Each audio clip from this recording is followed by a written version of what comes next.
Welcome, ladies and gentlemen, to the Asia Max Challenge Round 1.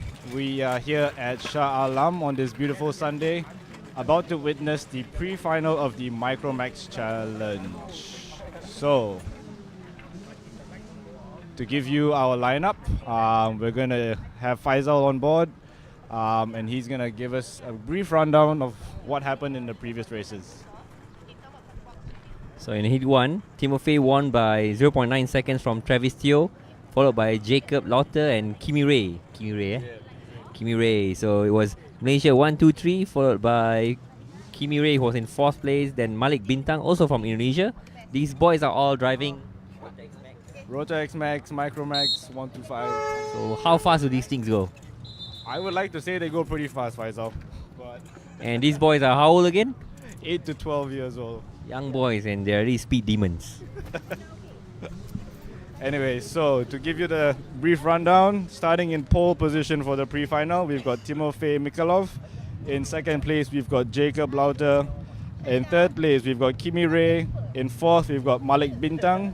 In 5th, we've got Satvik Raju. In 6th, we've got Travis Teo. 7th, Jaden Leong. In 8th, Luke Idris. In 9th, Ricky Ng. In 10th, Kitty Nat. In 11th, we've got Hendra Putra.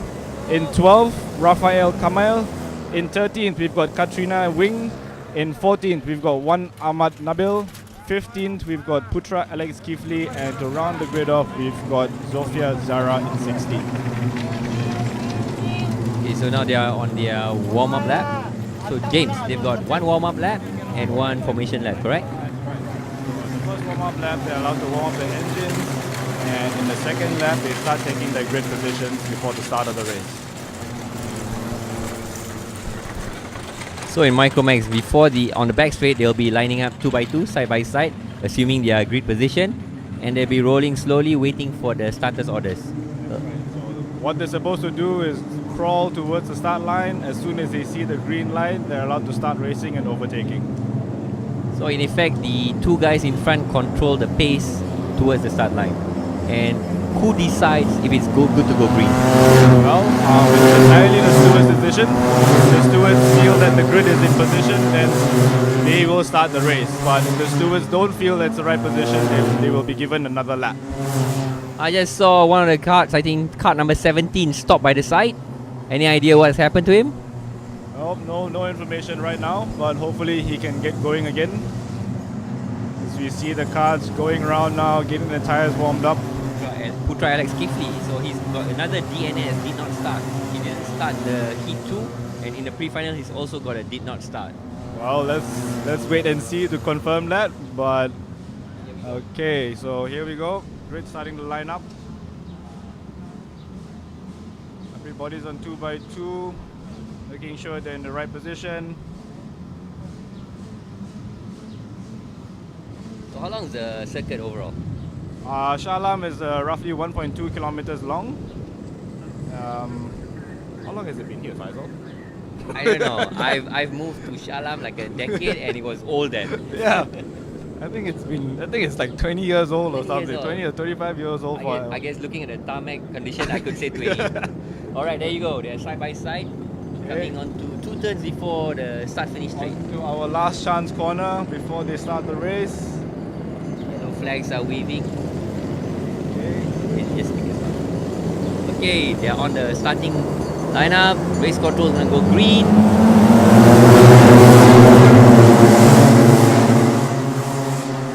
Into turn 1, can't really see, they were going 3 abreast, 4 abreast. Okay, we are racing. Green flag, we are racing.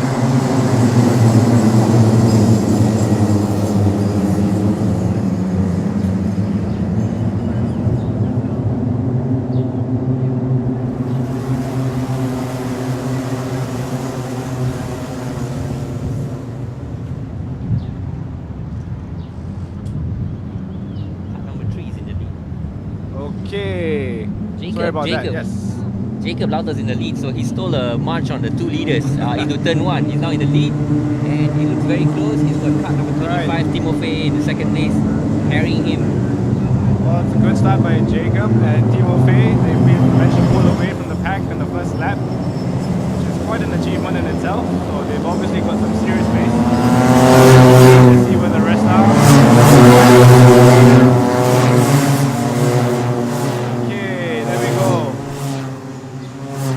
everybody's bunched up in the middle now. Only the top two are in front, pulling away. Pretty impressive for the two leaders. They've opened a 2.5 second gap in one lap.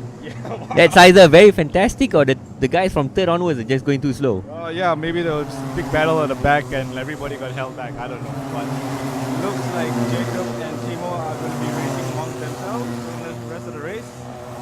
Is it right to say these tires get grip really quickly or slower? Yeah, well, given our Asian climate, they heat up really fast. So all that weaving is actually unnecessary. But you know what? Some people love to do it anyways. So in effect, in the first lap, they've got enough grip to attack. Yeah, I mean in the first lap, the first formation lap, they heat up the tires good. So Oh, there you go. Travis Teo with a somewhat clear lap trying to chase the two leaders in that. oh, nice one. Nice. Oh, Timo trying to give it a go. Up. Now, if Timo and Jacob start dicing with each other, Travis Teo may have a chance to catch up because there's 8 laps to go. That's right. So that would be good news for Travis if the front two keep fighting it out. The pre-final, the results of the pre-final will determine their position For the final. for the final. That's it. Only position, no That's it. points. I think. Yeah. So qualifying determines your Heat 1, Heat 2 start position. And Heat 1 and Heat 2 collectively will determine your pre-final start position. As we see now, Jacob and Timo coming around the back straight. Rest of the field trying to catch up. Everybody's nicely spread out now. So, ladies and gentlemen, what you see are kids driving 8 horsepower cars, but don't be turned off by the lack of horsepower because they're really flying. They're going way faster than you would any other day. He's got his head tucked down. Timothy trying to catch Jacob. Looks like Travis Teo has not closed the gap because the gap's opened up to 3.2 seconds now after 3 laps. Yep. That's basically 1.1 second per lap. Nice one, Faisal. That is true. As we see now, the field is evenly spread out, so everybody is sort of settled down to the race pace.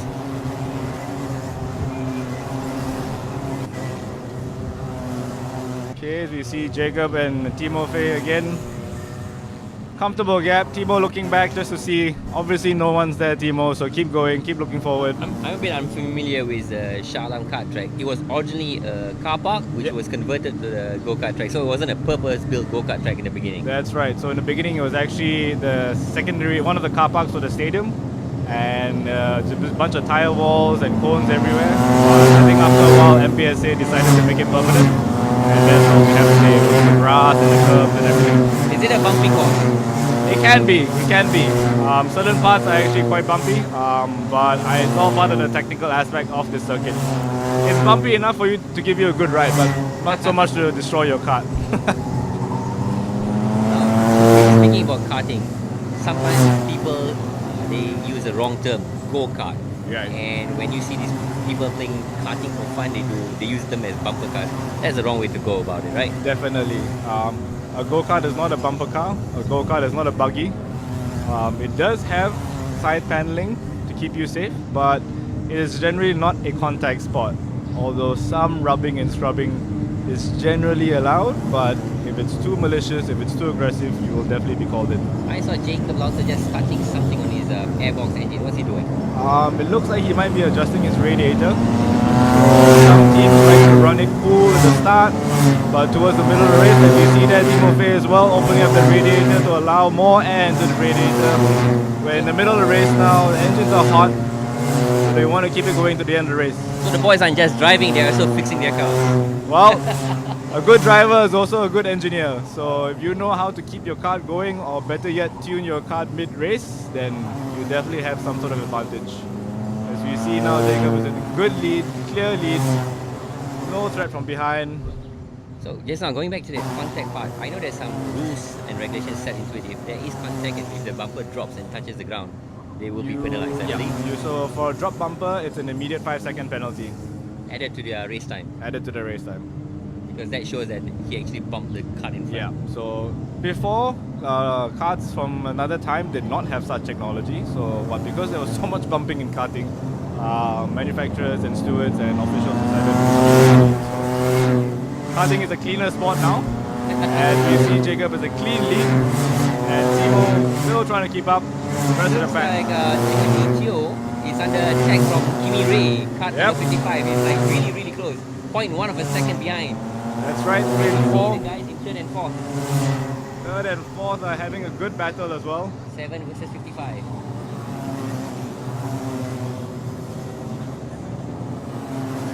Yeah, there There we you go. go. Third and fourth place. Okay, you see Nabil rounding up the back. Cut number 93. Doing a nice Nabil. Sunday drive there, Nabil. So these boys on average and a girl, what Yeah. kind of a race experience do they have? 1-2 years? Or they've been doing it for a long time? Well, some of them may have been doing it for a couple of years. Some of them are fresh, new to the sport. Obviously, a lot of practice and training before that.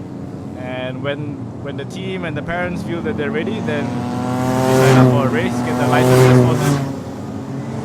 Looks like Travis Teo, he managed to fend off the attack from Kimi Ray. That's an interesting name, Kimi Ray. Kimi Ray, yeah. It's like Kimi Räikkönen. Yeah.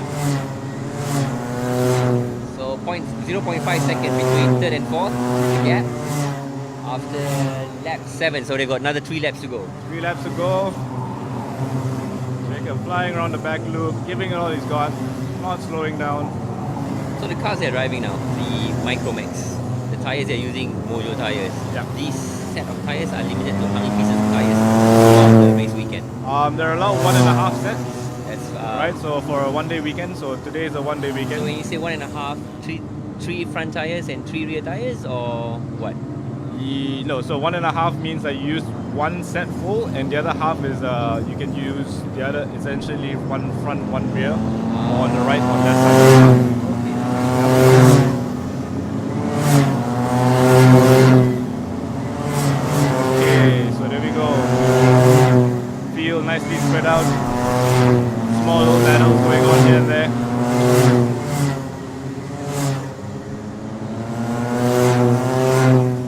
Car 25, that's Timo Fei. He was the winner from race Heat 2, but in pre-final he's second. Even though if he does finish in that position, he'll still be in the front of the grid. No, he will. So pre-final determines the start position for final. So where they finish now will be where they start in the final. There's not necessary to do any crazy heroics in the pre-final. No. Well, you generally want to finish in a good position. You want to finish the race. Because And if you also don't finish the race, then you have to and start the also final you, back at the you want to grid. take care of your tires because you're using the Yes. same tires for the final. Exactly. So tire conservation is very important. It's all part of the strategy. There you go. Do this side by side. Happen at number 47 and All right. 59 So that's and 9, 10, 10 fighting it out. 10. For them, it doesn't make a difference what position they're in. It's all about racing. Yeah, because 9 and 10 is basically the fifth row. Right? For the pre-final, for the Yep. finals. 86 and 65. Okay, so that's 12 and 13 fighting it out. Okay, here we go. We are in the final lap, lap 9.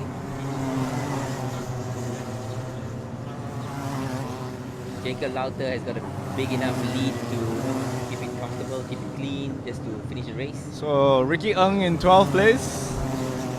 This is his home track. How's that? How's he's his home track? Third generation Ng family. I see. So he's Wai Leong's son. Yes. Ah. So Angga Apiao, first generation, is one of the pioneers of karting in Malaysia. Down to his son Wai Leong, There you who's go. a Formula. And there Jacob we go. Lauter takes the checkered flag, followed by Timothy. Timothy Teo has managed to fend off, Travis Teo, sorry, has managed to fend off Kimi Ray for the 3rd place. It's not a podium because there's still a final to go. Yep. All right. It looks like everybody has finished the race, except for Putra Alex. Sorry, Putra. Putra Alex, if he does start the final, probably also be at the back of the grid. Yes, unfortunately. So, if anything, we'll see a lot of heroics from Putra. I just realized these boys you were saying and girls are 8 to 12 years old. Mhm. So they're in primary school, if they're going Yeah. to school in Malaysia. That means tomorrow they go to school. Yeah. Fantastic. and for the ones that live in Malaysia have to go to school tomorrow.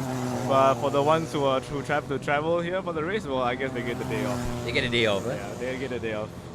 So you wonder, when they go back to school, kids being kids, I mean, my son, when they go to school, they tell their friends what they did over the weekend. Yeah, So these guys can actually go back to school and say, you know, yesterday I was racing. exactly. So I'm a racing driver. Exactly. So, how lucky are these kids to be able to have such stories to go back and share with their friends and family?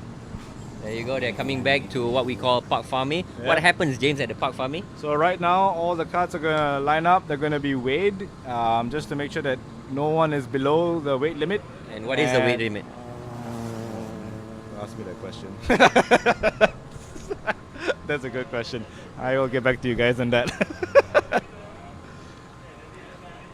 No, it's driver and cart.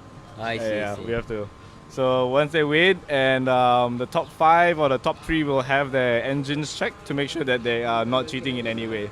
But these So- engines are basically one-make engines and they're sealed. Yeah. So there's no secret tuning or modifications done to the engine. There shouldn't be at least. There shouldn't be, But you know, engineers and technicians can all be very creative. And then they find a way. You know, you never know. When you So, say, what is legally that can be done to the engine? Tuning of the carburetors? yeah, so they can change the sprockets. They're Okay, the given the sprocket ratios. options, sprocket ratios. They can play with jets, jetting for the carburetor, so they can play with different air fuel ratios. On the cart, they can play with dimensions and geometry. So those are all within the regulations. So tire pressure is open. Tire pressures are open. The, Widths the track width and all that is open. It's open as long as it doesn't fall off. You know you're good to go. So as we witness all the Macromax drivers now just finishing up, and up next we will be having the junior pre-final. As we see some of the junior drivers walking out now, outside of your screen, which you can't see. So the Junior Max, they are driving. Yeah, Junior Max.